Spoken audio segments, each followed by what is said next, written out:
My therapist said he keeps a copy of every client's house key. I'm writing this because I need to get it out. I don't know what this is exactly. A warning? A record? Proof I still exist? Maybe just a way to convince myself I'm not losing my mind. Because that's how it works, right? That's how they get in. Not with violence, not with knives, with questions. With the slow unraveling of things you thought were solid. I started therapy a while back after a rough breakup. Classic stuff. Panic attacks, shame spirals, waking up at 3 a.m. convinced no one would ever love me again. Dr. N was recommended by a friend. Said he was calm, unusually perceptive.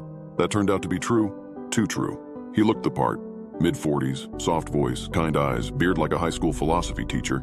The office was beige and quiet, just a ticking clock and that faint smell of something herbal. Not flowers, something older. Something you'd find in a drawer that hadn't been opened in decades. At first, he was exactly what I needed. He never interrupted, never pushed, just asked the right questions at the right time. A few sessions in, I was telling him things I hadn't told anyone. Things I hadn't even formed into words before, and that's what makes this so hard. He didn't feel dangerous. He felt safe. Until one day, he didn't. It was session 14. I remember because I just started to feel like I was making progress. We were talking about my fear of home invasion. Not just the fear, but the rituals. Triple checking locks, leaving the hallway light on, sleeping with a flashlight under my pillow. He smiled and said, "You know I keep a copy of every client's house key." He said it lightly, like a joke. I stared at him. He smiled again. "Just kidding." But there was a pause after that.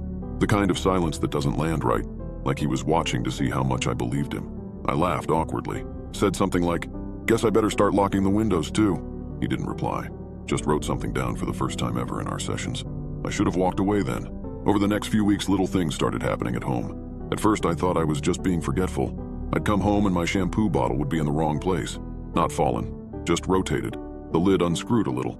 Once my toothbrush was damp at 3 p.m. I hadn't been home since morning. Another time the fridge door was open just a crack. Nothing missing, nothing spoiled, just open. It never escalated, nothing loud, nothing obvious, just wrongness in the small details.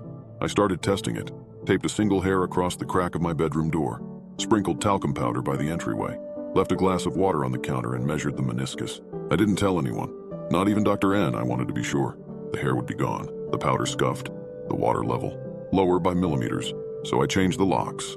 Bought a triple deadbolt system, self-installed. Didn't tell my landlord. Didn't write it down. Didn't even mention it aloud in my apartment. Next session, he smiled and said, "Feeling safer at home now?" That was the last time I saw him. I stopped showing up, ignored his calls, blocked the clinic number. I thought I was done. But a week later, he emailed me. "Noticed you've been distant, just checking that you're safe at home." There it was again, that phrase, safe at home. I moved the next month. New suburb, new number. Didn't tell friends the address. Scrubbed myself off every online listing I could find. Bought blackout curtains and a door jammer. I even covered the peephole with tape. It worked, for a while. Then yesterday I checked my letterbox. Inside was a plain white envelope. No name, no stamp, no return address. Just my unit number in block letters. My new unit number. One I never gave out. Inside the envelope was a single key. My key. Taped to a sheet of blank paper. And written underneath, in tiny, careful handwriting, "You forgot to give me your spare." I haven't gone to the police. What would I even say? My ex-therapist mailed me my own key and I'm scared he exists. They'd ask how he got the address. I wouldn't have an answer. They'd ask for proof I don't have any. They'd ask if I was still taking my medication, and maybe that's the point. Because I think this was never about therapy. It was about access, conditioning, compliance. I thought the sessions were for healing, but now I think they were rehearsals. Every question was a prompt. Every silence was a test. Every joke was a blueprint. And when I stopped showing up, it didn't stop him. It activated him. Since the envelope arrived, small things have started again. The blinds shift positions. A spoon I never use ends up in the sink. My razor is slightly damp in the morning. Once I woke up and the light in the closet was on, I haven't opened that door in weeks. Last night I was going through my drawer and found something that wasn't mine. A folded piece of paper between receipts and expired coupons. It was a printout of my original intake form from last year, date stamped, signed, my handwriting. But under the notes section in red pen was something new. Client case file #0042, complete acquisition, progress 92%, do not interrupt cycle. And then scribbled beneath it in shaky black ink.